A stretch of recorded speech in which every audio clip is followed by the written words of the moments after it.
Assalamualaikum warahmatullahi wabarakatuh. Kembali lagi kita ke halaqah Al-Quran. Dalam kesempatan ini mencoba mengeluarkan hukum tajwid yang ada di surah Az-Zumar. Insyaallah ayat 36, halaman 462. Tolong disimak, diperhatikan baik-baik. A'udzu billahi minasy syaithanir rajim. Bismillahirrahmanirrahim. أليس الله بكاف عبده ويخوفونك بالذين من دونه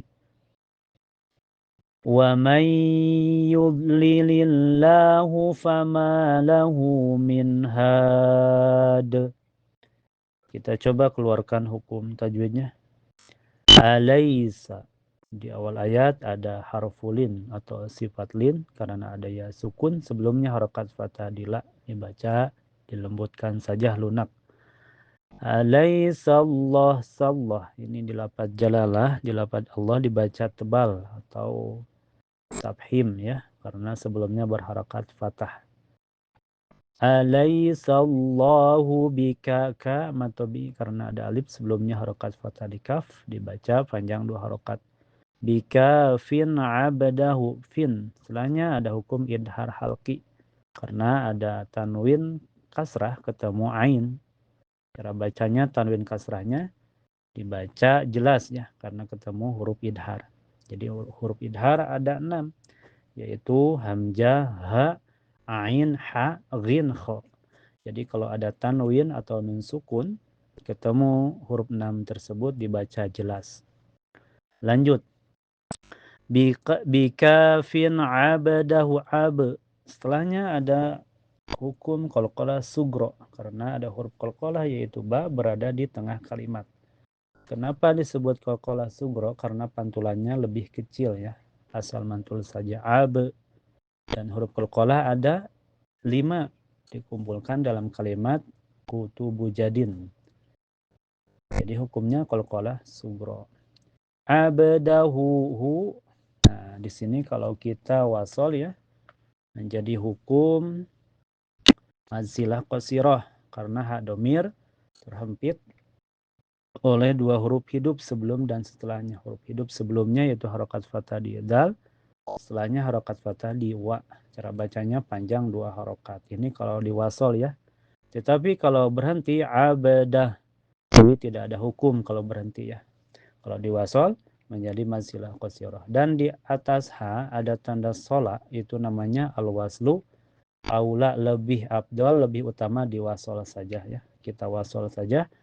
Abdahu wa yukhawwifu wa yukhaw. Setelahnya ada kho ya, ditekan ke waw karena waw bertasjid. Wa yukhawwifu fu matobi karena ada waw sukun sebelumnya harokat fathah di harokat doma di fu, dibaca panjang dua harokat.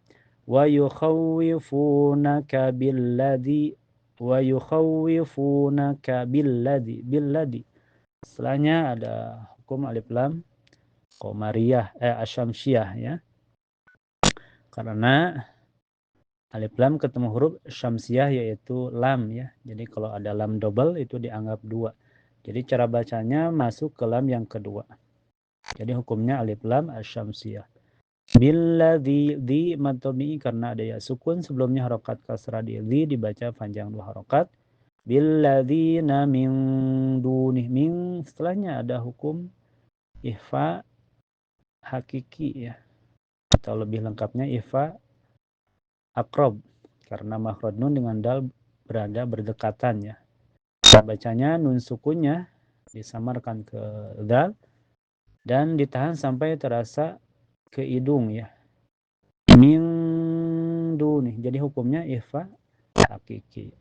Min du mantobi karena ada waw sukun sebelumnya harokat dhamma di lu, dibaca panjang dua harokat. Min dunihi. Nah, kalau kita berhenti min dunih tidak ada hukum ya kalau berhenti. Kita berhenti saja ya. Karena di atas ha ada tanda jim, boleh berhenti, boleh wasol ya. Tetapi napas kita nggak kuat, berhenti saja ya. Kalau berhenti tidak ada hukum min duni. Kalau diwasol menjadi hukum masilah qasiroh karena hak domir terhempit oleh dua huruf hidup sebelum dan setelahnya. Huruf hidup sebelumnya yaitu harokat kasrah dini, setelahnya harokat patah di wa.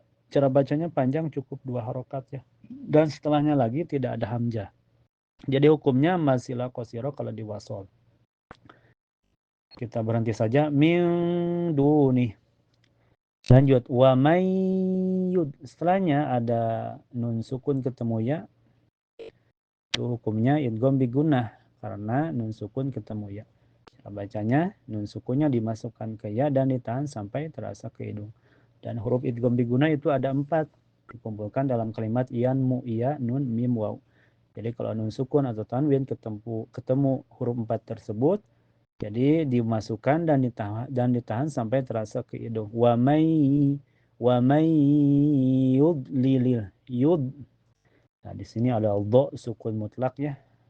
Awas jangan sampai mantul. Dan mahruf dho itu apa tulisan ma adros al ulia ya. Jadi sisi lidah nempel ke gigi geraham atas ya, mau kiri atau kanan. Yud dan mempunyai sifat istitolah ya, memanjang yud. Wa may yudlilillah lilillah. Nah, di sini di lafaz Allah dibaca tarqiq ya, tipis. Sebabnya sebelumnya berharokat kasrah. Jadi dibaca tipis. Jadi rumusnya kalau sebelumnya berharokat kasrah dibaca tipis. Kalau sebelumnya berharokat fathah atau dhamma dibaca tebal. Wa may yudlilillahu fama matobi. Karena ada alif sebelumnya harokat fathah lima dibaca panjang 2 harokat. Fama lahu. Nah, di sini ada hukum masilah qasiroh ya, karena hak domir terhempit oleh dua huruf hidup sebelum dan setelahnya. Huruf hidup sebelumnya yaitu harokat fathah lila, setelahnya harokat kasrah dimi. Cara bacanya panjang, cukup 2 harokat setelahnya dan tidak ada hamzah ya. Jadi hukumnya masilah qasiroh. Fama lahu min hadmin. Setelahnya ada hukum idhar halki karena nun sukun ketemu ha. Cara bacanya nun sukunnya dibaca jelas. Min had kita berhenti menjadi mad arid disukun karena mad tabi'i ketemu huruf hijaiyah yang disukunkan karena waqaf. Mad tabi'inya yaitu alif sebelumnya harokat fathah di ha. Huruf hijaiyah yang disukunkannya yaitu huruf dal, awalnya berharokat tanwin kasrah. Cara bacanya panjang, bisa 2, 4 sampai 6 harokat, tetapi harus konsisten pilih salah satunya, mau 2, 4 atau 6 harokat. Jadi hukumnya mad arid disukun ya kalau waqaf. Tetapi kalau diwasol ke ayat berikutnya, ke ayat 37, itu menjadi hukum idgham bigunah karena tanwin kasrah ketemu waw. Cara bacanya tanwin kasrahnya dimasukkan ke wa dan ditahan sampai terasa ke hidung. Jadi kalau diwasol menjadi hukum idgham bigunah. Tetapi kita berhenti saja menjadi hukum mad arid disukun. Itu saja yang saya bisa sampaikan. Semoga bermanfaat. Kalau ada kekurangan, tolong masukannya. Barakallahu fiikum.